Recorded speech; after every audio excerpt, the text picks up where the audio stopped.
So this is session 1 of our series on the Acts of the Apostles, lectionary readings during the season of Easter. The lectionary for this coming Sunday offers us an excerpt from chapter 4, describing the community in Jerusalem. So I thought a useful way to start would be just to look very briefly at the structure of Acts as a whole. And in my reading and analysis of Acts, there are 4 major sections, each of which has a whole lot of important subsections. The first major section that most of our readings will come from during this series is the community in Jerusalem, from the very beginning, when the ascension of Jesus is narrated, through to the beginning of chapter 8, when the community in Jerusalem is scattered into other areas. And so largely this concerns Peter and John in the first 5 chapters, and then the appointment of the 7 to wait on tables in chapter 6. And then one of the 7 is Stephen, and he takes up the rest of the time in chapters 6 and 7. And then at the beginning of chapter 8, most of the people in Jerusalem are scattered into Judea, Samaria and beyond. So what Luke then tells us in chapters 8 to 12 is what I call the turn to the Gentiles. Philip, who we will meet in a few weeks down the track, Philip going to Samaria, Saul on the road to Damascus and the conversion experience that he has, Saul, whom we know better as Paul, and then Peter and the vision that he has, which leads him to go to the house of Cornelius, where the Spirit falls on the Gentiles. Then we have a series of scenes set in a whole lot of different places where a number of the leaders in the early Christian movement establish messianic communities, that is, communities often initially within the Jewish community in the town, on the premise that Jesus of Nazareth is the Messiah. Paul, of course, is the best known of these traveling evangelists. Paul travels with Barnabas and with Timothy and Silas and meets Apollos in Ephesus. And that takes us through to the time in chapter 22 where Paul is in Jerusalem. He goes to Jerusalem in chapter 21. He's arrested there, and he appears before a series of Roman officials and is eventually sent to Rome. And that's where the book of Acts ends, with Paul as a prisoner in Rome. So that's the overview of Acts. And the lectionary really only gives us excerpts this year from the stories about the community in Jerusalem, and then some of that turn to the Gentiles. In terms of the community stories in the first 8 chapters, after the ascension of Jesus, there's an account of the establishment of the community in Jerusalem and the replacement of Judas as the 12th apostle.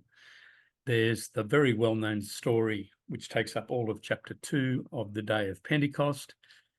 And then we have Peter and John in the temple performing a healing, brought on trial before the Sanhedrin authorities, then released. A little bit more about the community in Jerusalem at the end of chapter 4 and into chapter 5. Peter and John once again arrested for the commotion that they are causing in the temple, and then their release. Then the story about the appointment of the 7 and Stephen, and then the dispersing of the community. So we're going to be looking at a number of those scenes in the course of this Easter season. So starting with the lectionary passage for this coming Sunday, we have the text that's there in front of them. Of course, what's happened, it's all back to front in the way the lectionary structures it, because we're building up to the day of Pentecost, which happens 50 days after Easter Sunday. But in the story that Luke tells, Pentecost, of course, has been kind of like the initiating moment for the growth of the community in Jerusalem. So this scene is set sometime after Pentecost, where Luke says that the whole group of those who believed were of one heart and soul, and everything that they owned was held in common, and they gave testimony to the resurrection of the Lord Jesus, and great grace was upon them all. And then goes on to talk a little bit more about how they helped one another, and introduces Barnabas, who will be a key figure with Paul later on in the story of Acts. The community is still involved in temple worship, and there are a couple of places in the early chapters of Acts where it's made quite clear that they were regularly, the followers of Jesus were regularly in the temple, taking part in the prayers and possibly also offering the sacrifices of Jews in the temple, because all the early Christians were Jews. So they were known apparently as the Way in the early days. It's not until Antioch later on in chapter 11 of Acts that they become known as the name that we call ourselves, and we know, Christians. The summary that we have here is interesting to me, in particular for the words that are in bold. Those who believed were of one heart and soul.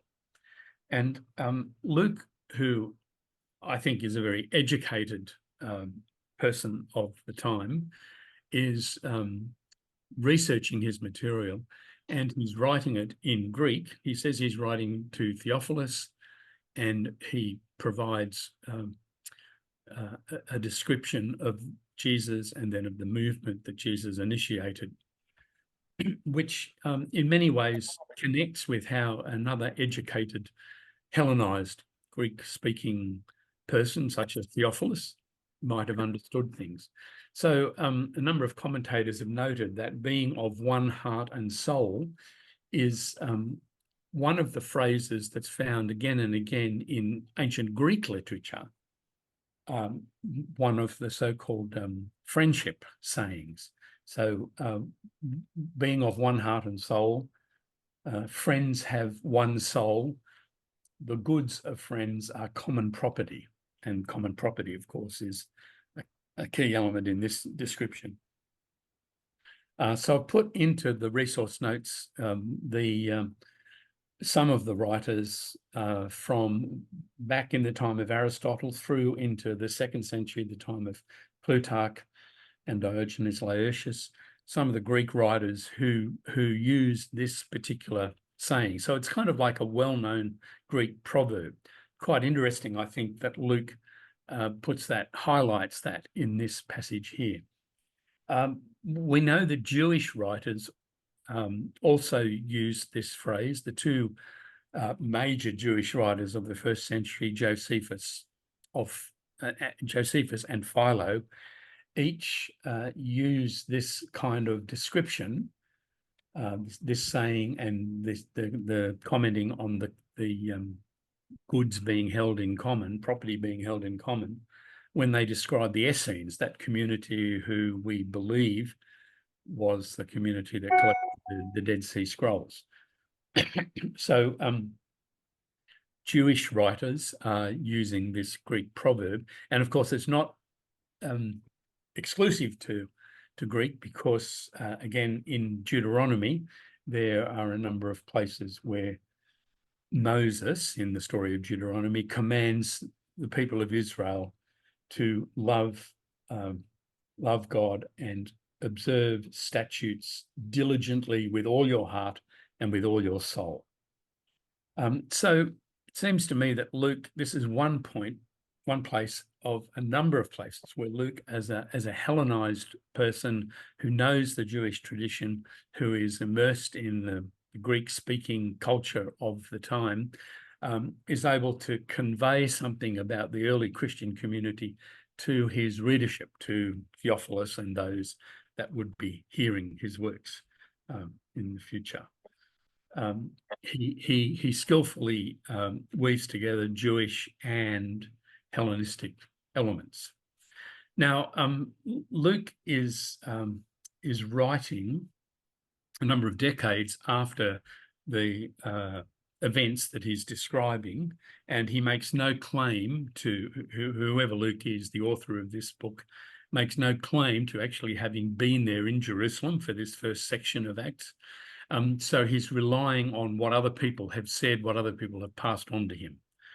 So he's writing quite some decades later. If this was happening in the 30s, then Luke's probably writing at least in the late 70s, if not in the 80s or even 90s. So half a decade, half a century later on, many, many decades later on. So that brings us to the first question about Acts as a whole, which is focused by this particular passage. Many interpreters say that Luke is writing so many decades after the events he reports, with an eye to his Hellenized audience, that he's not actually providing a strict, literal, actual historical account, but rather he is writing an idealized version of what he thinks Christian community should be. In other words, this description of the early community in Jerusalem is what Luke thinks and hopes it was and thinks it should be, and certainly what he wants people of his own time to understand Christianity to be. So Elizabeth's going to put you into some breakout rooms for you to consider this opening question.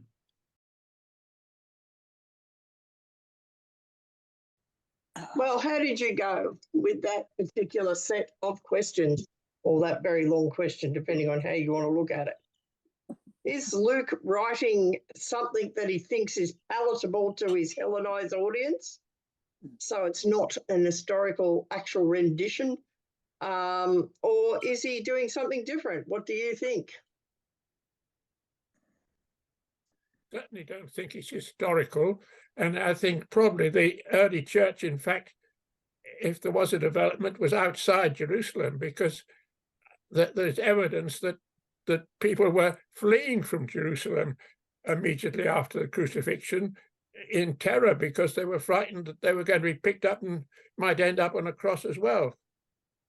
Yeah, so Piers doesn't think it's strictly historical, based on some other evidence that suggests they didn't really hang around in Jerusalem. Anyone else? Our group came to a slightly different approach. We thought there was probably some truth in what he was writing, but Luke has shaped it to suit what he saw as the needs for his community, his community was in. There may be some historical basis. We can't be sure, but that's been whatever the case has been shaped to address some situation that his community is facing. Which is actually quite a Jewish thing to do. It's part of Midrash, where you take the story and you shape it to your context, so it makes sense in your context. So it was quite a common practice with Jewish rabbis, and as we're going to go on and see, it was a common practice with Hellenistic writers as well. Anyone else want to say anything? I don't think we should see this as an attempt to do history anyway. I think that's possibly, modern day way of thinking. But really, this was about going outside Jerusalem and appealing to bigger cultures, engaging with other cultures and drawing them in, constructing a narrative that related to events, but put a narrative in a particular way so that as the message spread. And I don't think we should be threatened by that. I think that's a really interesting and good way to read it, and we shouldn't worry about it. It's kind of the way I think about it. That's a really good way of putting it, I think, Matt. I think as post-Enlightenment people, we've been taught that history is this record of things that happened, and that is not how the first century writers saw history. They saw it as an opportunity to teach morals, to teach ethics, to weave a story that brought truths home in a particular context. They had all sorts of reasons why they wrote this stuff. And not a single one of those reasons probably included a recitation of chronological facts. So I think that's good insight, Matt, that you have there. All right, if there's no other sharing of things, we'll Just one point. Gary? Just one point. I think also that I think part of Luke's deal is trying to make an apology or to the wider Roman world that this Messianic group, these Christians, are not something to be afraid of. They're peaceable people. Yeah. They're good for good the motives. empire. Yes. Well, I don't know the empire quite saw it that way, but yes. The empire whose representative put their founder to death. Yes. Yeah. That's right. It's a little bit complicated, isn't it? That is. It is. And maybe Luke is trying to demonstrate that. I mean, his work was in vain for some probably centuries, actually. But anyway, it's quite possible he had a motive to demonstrate that Christians were decent, upright, good people that didn't need to be thrown to lions or burnt. Yeah, Gary's used a word that's sort of key in the debate about this, and that's that Luke's providing an apology. And the art of writing apologetics was already crafted in the centuries before Luke's writing. Apologetics in the sense of speaking forth the word in a way that will communicate and connect with and make sense to the audience that is in view, the Theophiluses of his time. And so he's got, there are precedents to go on, and those precedents, both amongst the Greeks and Romans and amongst Jews themselves, certainly indicate to us that it's not just a straightforward listing of events that happen. There is massaging and shaping and in the communication. Yeah. And although the Romans put their founder to death, he's writing after the destruction of the temple and that horrendous war, and you would know better than me, John, about how Christianity eventually found itself in a kind of distinctly stream of Judaism. Yeah. And and that they were peaceable people, that they weren't these ones who were radically trying to kill everybody or fight against the Romans. They were, yeah. Yeah, and the conflicts that happened with the Romans in the centuries after that war were because Christians wouldn't pay tribute to the emperor, wouldn't offer sacrifices to the emperor, and therefore were martyred for that. Not because they mounted any armed uprisings or anything like that. Yeah. All right, well, let's push on.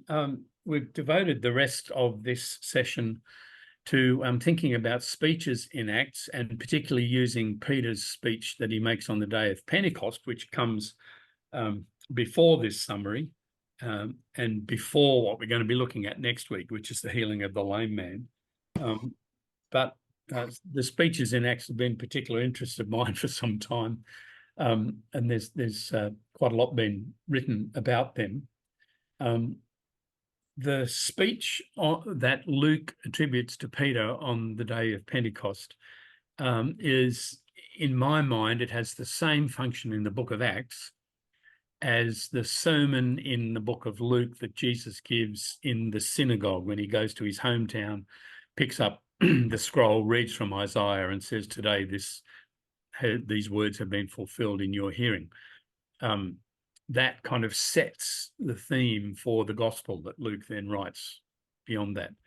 In the same way, what Peter says on the day of Pentecost in the book of Acts sets the scene in many ways for what will follow. And one of the there's two main streams that are happening in Acts, particularly in the early part of Acts. One is that signs and wonders are being done, and we'll look at one of those signs and wonders next week, but also that the gospel is being proclaimed, that the apostles are bearing witness to the risen Jesus. And again, that happens. In fact, speeches are quite significant in Acts. They're about, I think there's 36 speeches that are, I think I put that somewhere or other. Anyway, about 30% of the text of Acts is in quotation marks in our terms, not in the ancient Greek text, but quoting what the speaker of the speech said. And the themes of these speeches really reflect what Luke is, I think, attempting to do in his overall apologetic writing, which is to show that God has been at work in the story of the people of Israel. God has been at work more recently in the story of Jesus, and God is now at work calling people to believe, to repent, to participate in the mission of proclaiming the good news to the world. And the apostles become the mouthpieces of that.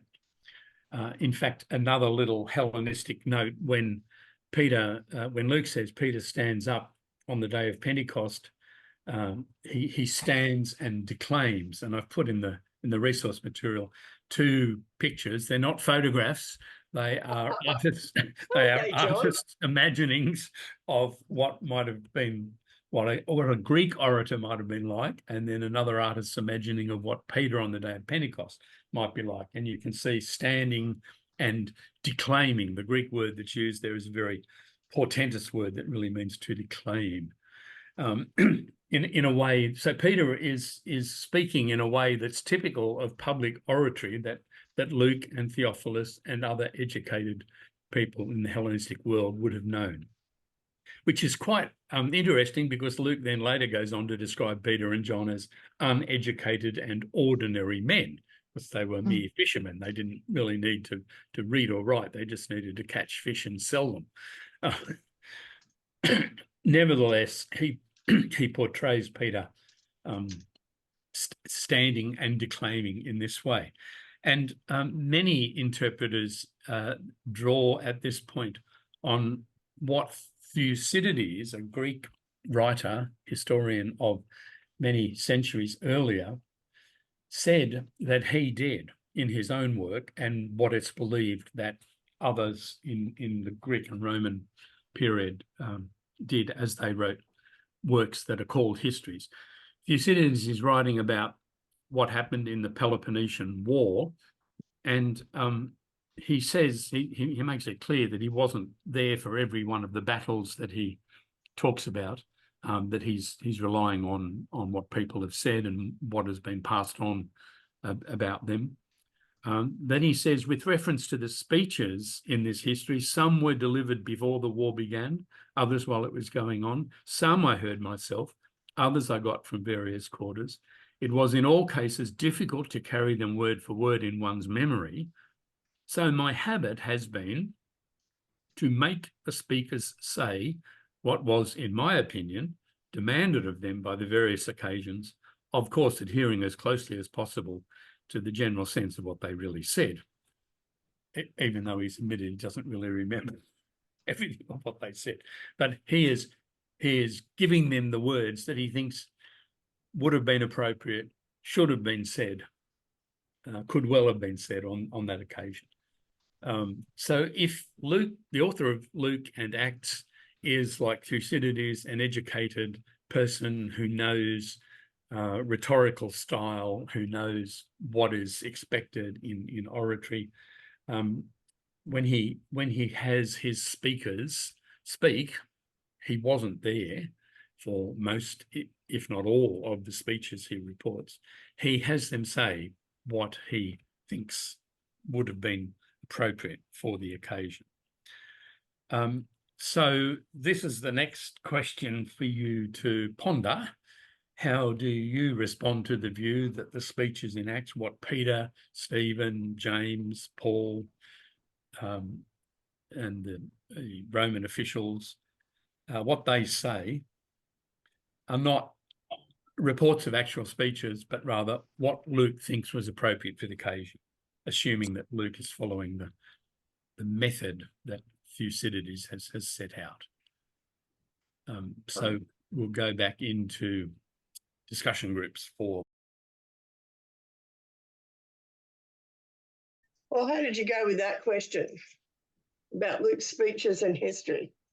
I don't think any of the stories, any of the speeches were strictly speaking history, but I think they link together. They make a very coherent message as to why people should join this new community. Yes, I think that's a very fair comment, Piers. Anyone else think that? Agree or disagree with Piers or have something to add to that? I agree with Piers, and I also think it reflects interestingly on what people thought about speeches of the day and the power of speeches and the function of speeches.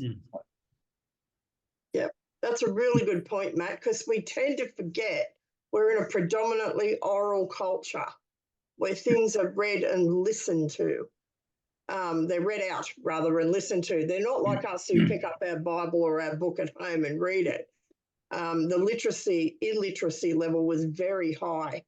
It was probably, anywhere between 85 and 95 percentage-wise of depending on where you were in the empire and what time it was. So it's about hearing things that are meant to make you feel excited, as Piers said, make you feel like you want to join this movement or that you're in the right movement. So indeed, they have a purpose beyond just reporting what someone might have said. And young men that were of an upper class were trained. Part of their schooling was to be trained in rhetoric, and they learnt a whole lot of styles, a whole lot of what to say at a funeral, and what to say when asking for help, and what to say in a whole lot of different situations. So they learnt kind of styles and phrases and ideas that they could actually pull out of their head without having to write stuff down. And if Luke had any kind of education like that, then he would have been skilled in the art of speech making and speech writing, and he puts that into the mouths of the uneducated and ordinary disciples. When I was a young Christian in my early 20s, I wasn't a student of the classics at all in terms of Greek and Roman literature, etc., etc. But the language of the Bible was amazing. It was poetic. It was metaphorical. It was just some of the most amazing language I had come across. And because I wasn't a big reader of poetry back then, and so you can see how this whole rhetoric, speech making, was so important to, as Elizabeth was saying, oral cultures.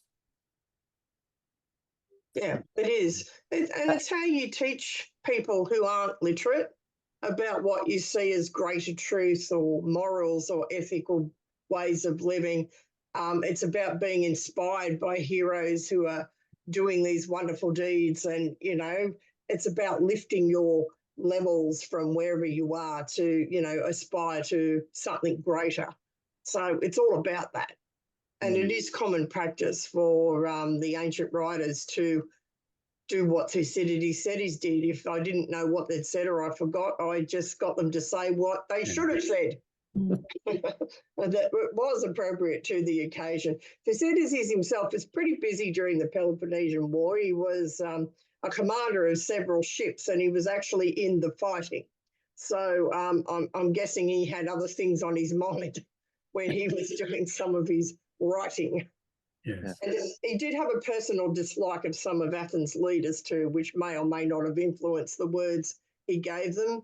Cleon, who was one of the leaders during the Peloponnesian War, was horror, a tradesman, not even an upper class aristocrat. So, you know, anything good coming out of Cleon's mouth? Probably not. And Thucydides' bias shows in those sorts of things. It's very hard to remove yourself completely for things that are ingrained in you. So maybe that's the other thing we watch for in these speeches. There's a bias there. Luke, we know, is very pro-Christian. He wants to idealise the group sometimes, make them appear to be probably much more elevated in some of their aspirations than maybe they were. But and he's the great harmoniser I always think of with Luke. I think John would probably agree with that. Yeah. You know, every dispute is sorted out in the Book of Acts.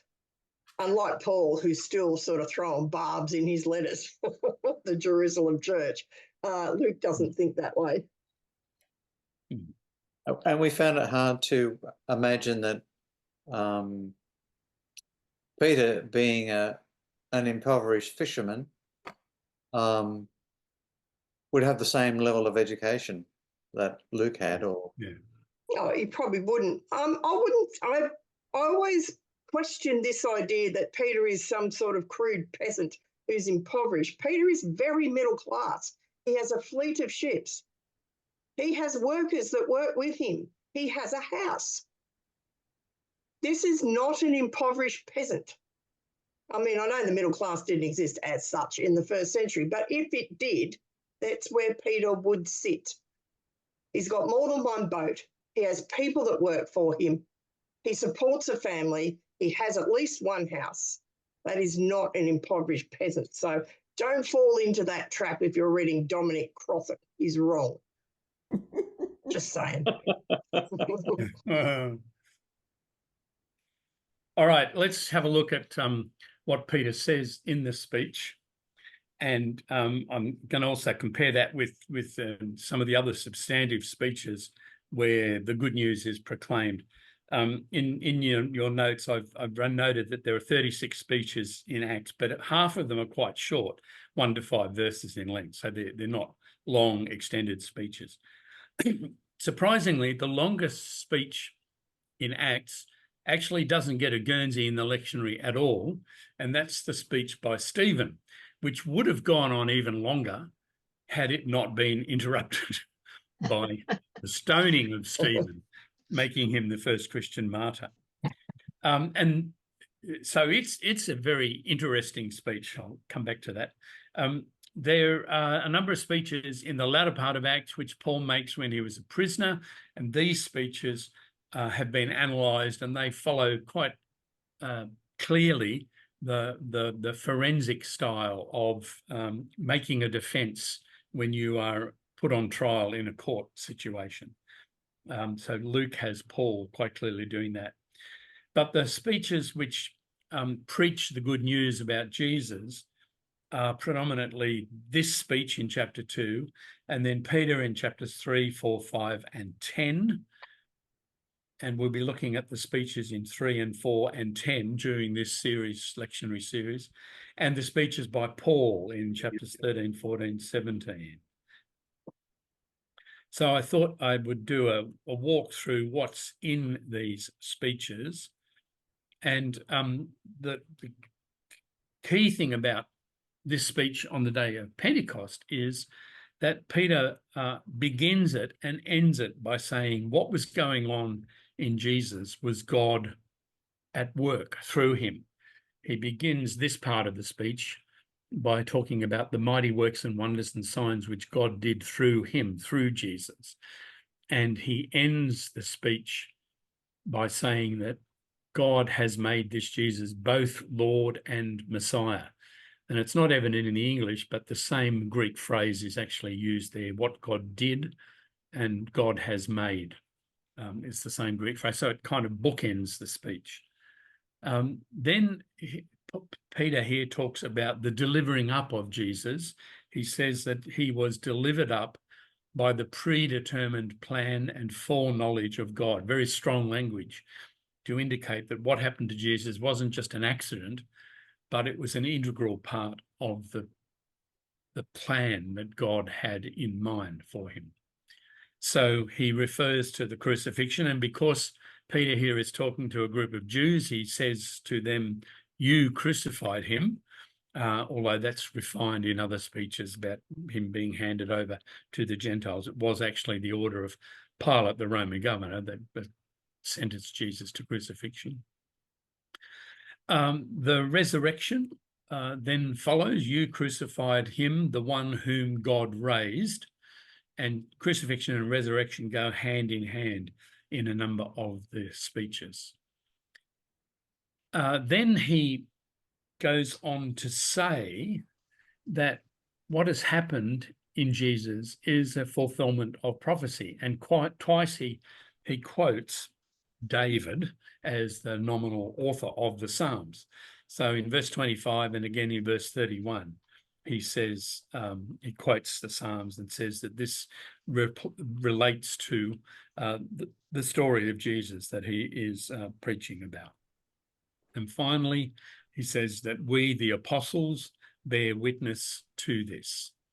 And you can see on the right-hand side of this particular slide, and this material is in your notes too, that each of these points A through to F, are found not only in the Pentecost Day speech of Peter, but they are scattered through these other speeches in chapters 3, 4, 5, 10, 13, and 17. In other words, the message about Jesus, which Peter here proclaims on the day of Pentecost, is, in a sense, the template for the message about Jesus that Peter and Paul in particular will preach in later chapters. So it's a series of themes that they come back to again and again. So a similar kind of question: if these speeches contain the key claims about Jesus, is this because the apostles preached this way or because Luke shaped the speeches this way? And you can argue either way, I think. But perhaps you would like to ponder, what would you list as the key claims about Jesus that you would include if you were speaking about Jesus?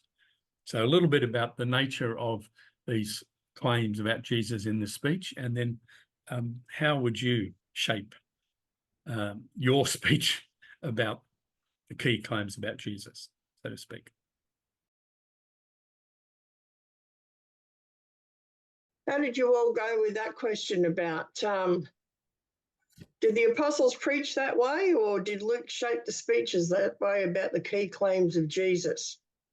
So it's a chicken and an egg question, really, isn't it? And what do you think the key claims of Jesus for yourself might be?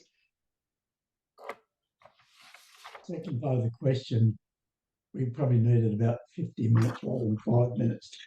Sorry, you had more than 5 minutes. It might have seemed longer, Colin, but I assure you it was. You've actually had 8 minutes, I think, for all the questions I've been giving you. I've been giving you 8 minutes. But anyway, I'm sorry about that. No, It's a bit Sorry, Colin. Could just Colin just a very profound question, and also a very personal question. Yes. It takes us a while to get our thoughts together. Yeah. Well, we never force anyone to share anything they don't want to share. So, yeah, never feel that you must say something. I wonder if for the first question, we might say that, yes, the apostles might well have had common patterns and ways of talking about such an event and events and about Jesus. Whether or not that's the same pattern that appears in Luke is a whole other kind of question. And probably I would say almost certainly Luke would have shaped the speeches. We can say that fairly certainly. But yes, I'm sure there must have been common patterns and ways of talking, because that's how, even if it's, as you said before, Elizabeth, this is an oral culture and people are used to telling stories and constructing stories and structures. But whether that's as it appeared in Luke is a whole other question. Yes.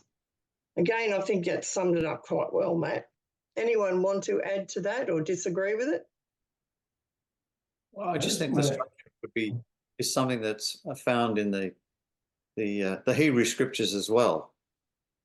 They're always referring back to what Moses said or Moses did in later writings in the Hebrew scriptures. So it's not something new that the church takes up this pattern. Yes. And it's just a magnificent piece of communication. It's so logical, ordered, inspirational. Yeah. Piers, did you want to say something?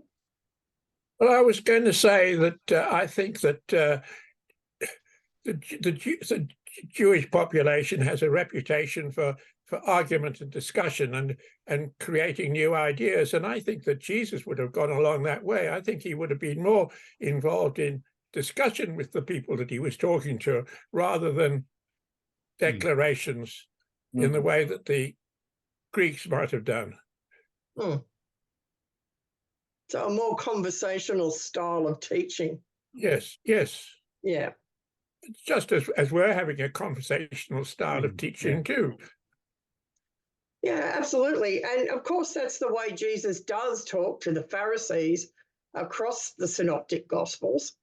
You find that when he is dealing with Pharisees, it is a conversation. There's questions being asked on both sides, and it is a dialogue. Even if it's a hostile dialogue, it's still a conversation, albeit not necessarily a very friendly one. So I think that's a fair comment to say that Jesus had this dialogic style when he was talking to people rather than just declaiming. I mean, Peter's doing a bit of declaiming here, really. There's not a lot of conversation, but a speech is a really good literary vehicle too, to convey a lot of information,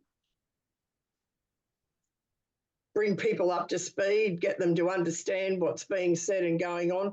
And of course, the way people talk about Jesus in Acts isn't the way Jesus talks about himself in the gospel either. John might have a comment about that would be more learned than me. No, I agree, yeah. Anything else? Okay, John. So for the last, oh, wait a minute. What am I doing? For the last section of this study, I just wanted to talk about how the speeches about Jesus,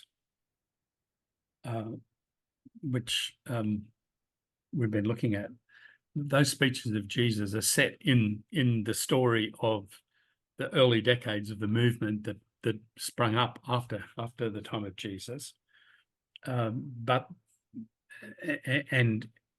in those speeches, Peter begins the theme of saying that God has been at work in Jesus. But those speeches and that story about Jesus and the early decades of the movement are nestled in between two larger bookmarking kind of things. If we take all of the speeches together, we see that Stephen, in his longest speech, has traced the story of God being at work through Abraham, Joseph, Moses, Joshua, the entry into the land, King David, and then Solomon. And it's, of course, with Solomon's building of the temple that Stephen's speech comes to the climax, where he says that God actually didn't need a temple. But what is done in that speech is trace the story of Israel, reminding his Jewish audience about that. And it's quite noteworthy, I think, that he doesn't just say Abraham did this and Joseph did that and then Moses went there, but it's always about God working through each of these figures. So we have the bones of the story of set out in chapter 7. Peter expands on David in chapter 2. Paul talks again about the period from Moses through to Samuel, adds in Saul to the mixture, and then also mentions David. So when you look at that, in the speeches that these apostles, Peter and Paul, have given in Acts, we have quite a good synopsis of the story of Israel that's told at much greater length in Hebrew scriptures. And that is done consistently with the way that the story of Jesus is portrayed, that God has been at work in this person, God has been at work in these people in the past. But also, there's if that's kind of like the horizon way back in the past, there's a horizon in the future that appears in two of the speeches. One of them is the speech in chapter 3 that we're going to be looking at next week, and we'll think more about this future horizon where Peter talks about the times of refreshing coming from the presence of the Lord. But in probably the last evangelistic speech in Acts, that which Paul gave in Athens on the Areopagus, he ends that speech, or at least his speech is also interrupted when he's talking about God having fixed a day on which he will have the world judged in righteousness by a man whom he has appointed. And he refers to God raising Jesus from the dead, and that's what causes his philosophical audience in Athens to interject, and to some of them to remark just how impossible this raising from the dead is. So the speech ends there.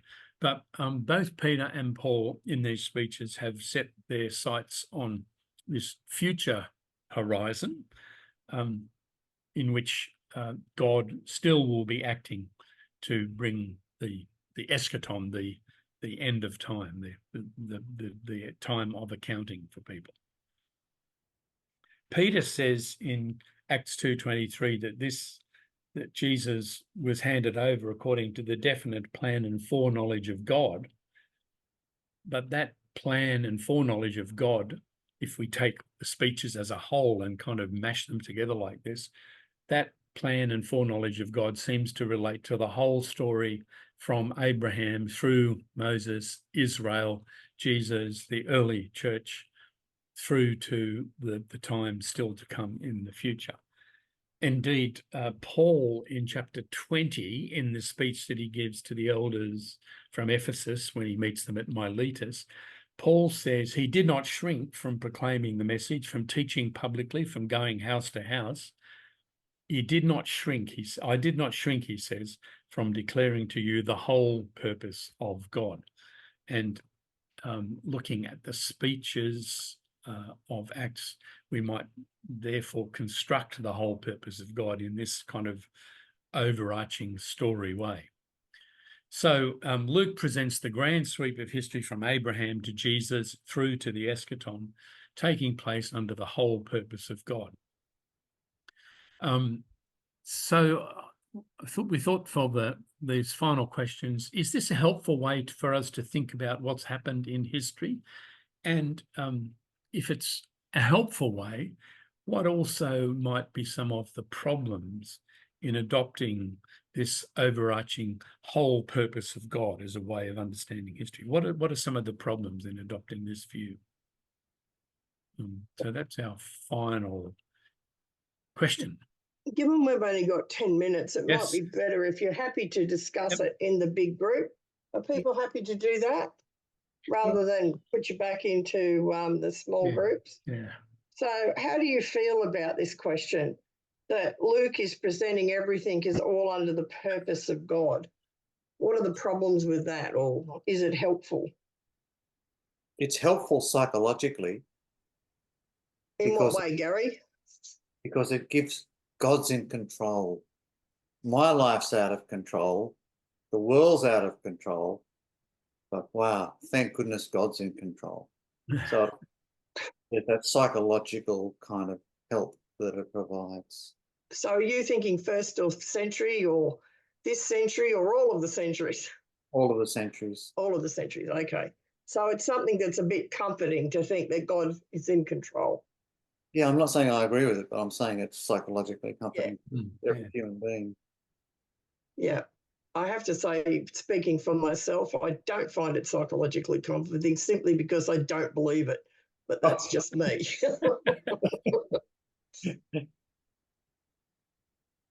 Do you want to say a little bit about why you don't believe it? Me, if God's in control, God, I would like to say God help us, but clearly he isn't. That's or good. she isn't, or whatever isn't, because I think that there's things that are happening that are just awful. So, and have happened through the centuries that are just awful.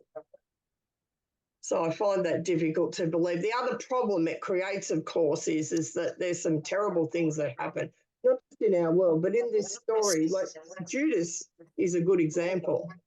If God is doing everything to purpose, then Judas has no choice to do what he does, and he meets a fairly grisly fate after doing some fairly unethical things in terms of betraying his friend. And I find that problematic.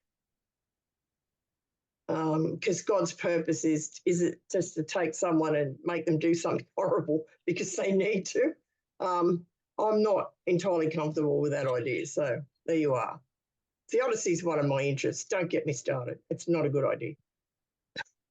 You know, you don't have an arguing partner here. You know what I mean? I was just making a point about it being psychological comforting for some Yeah, people. and some people do find that comforting, the idea God's in control. And I'm thinking, if God's in control, well, what would it look like if God wasn't in control? And perhaps one of the dangers is we can see from events in our own time since October last year, when you have, and I'm not in any way being anti-Jewish or anti-Semitic here, but when you have a people that firmly believe that God has been guiding them in their history over not just decades or centuries, but millennia, then that can be the warrant for terrible, terrible acts. I'm not saying the Jews aren't the only ones that have waged war in, I think, unethical ways. Of course, that's happened lots of times in history. But undergirding You, Putin. yeah, undergirding that is this sense that God has been in control of things. God has been guiding us since Abraham onwards. God guided Abraham to that land, Moses into the land. You know, like, so there's that to me. It's a wonderful theological framework, but it can be abused for terrible results. And God guided all the empires to create colonial outposts around the world in the name of Christ, because that's God's purpose, to spread Christianity, whether you like it or not. Not just spread Christianity, but if you don't let it be spread among you, we will kill you. And if you don't give us what we want, we will probably kill you too. In the name of God. And I have a problem with it personally as well, because if God is in control in such a way that he determines every action, then I'm thinking that I become a puppet. Yeah. And I don't think that I want to be a puppet in relationship to God. Yeah. I would like to say, okay, I can make mistakes, I can do some terrible things. I need to be responsible for that. But I don't like the idea of just being a puppet with no choice. Yeah. I suppose the whole idea of purpose, though, doesn't necessarily mean that God treats us as puppets or machines. That God's got this purpose out there, that God is calling us towards some kind of future. Maybe that's also another way of looking at this question. Well, it's one of those questions, as Colin said, what do you mean we need to discuss it in 6 minutes? Not on. We need a day. I mean, I think we can understand why this view is put to kind of establish the Jewish credentials. And I think if we understand it in that way, I'm not excusing it. Actually, I really don't like it at all, but I can understand what the purpose is without actually agreeing with it, if that makes sense. Yeah. And I mean, both the people of Israel and the early Christian movement, what they have in common is that they don't appear to, on the outside, to all intents and purposes, to be strong, powerful, successful. You know, the Israelites were enslaved in Egypt and then were under a series of foreign powers in the land of Canaan. And the early Christians were a tiny minority group, and their leader was crucified by the Roman authorities. So this that they have that in common, and this kind of validates and blows up beyond the reality, if you like. Yeah, it might look petty and it might look ignominious But and it it's might really look important. shameful what's happened, but it was God's purpose. Mm. And it was God's purpose for this reason, and it's going to have all these good things come out of it. So it was the right thing to do kind of idea. I think that's what you're suggesting, Matt. Yeah. Yes. I think the danger is Yes. that we say God's purpose is, but after that, it's really our purpose. Yes. And, Yes. And so Yes. God may have a purpose, which I think someone just alluded to recently. I can't remember, I think it might have been Gary, that it's sort of ephemeral. It's hard for us. We can't know what that purpose is. Mm. And if we pretend to know and then pretend to enforce it, that's when horrible things like the Holocaust and what's happening in Gaza now happen. And so we need to just settle down a bit and do what we think is right.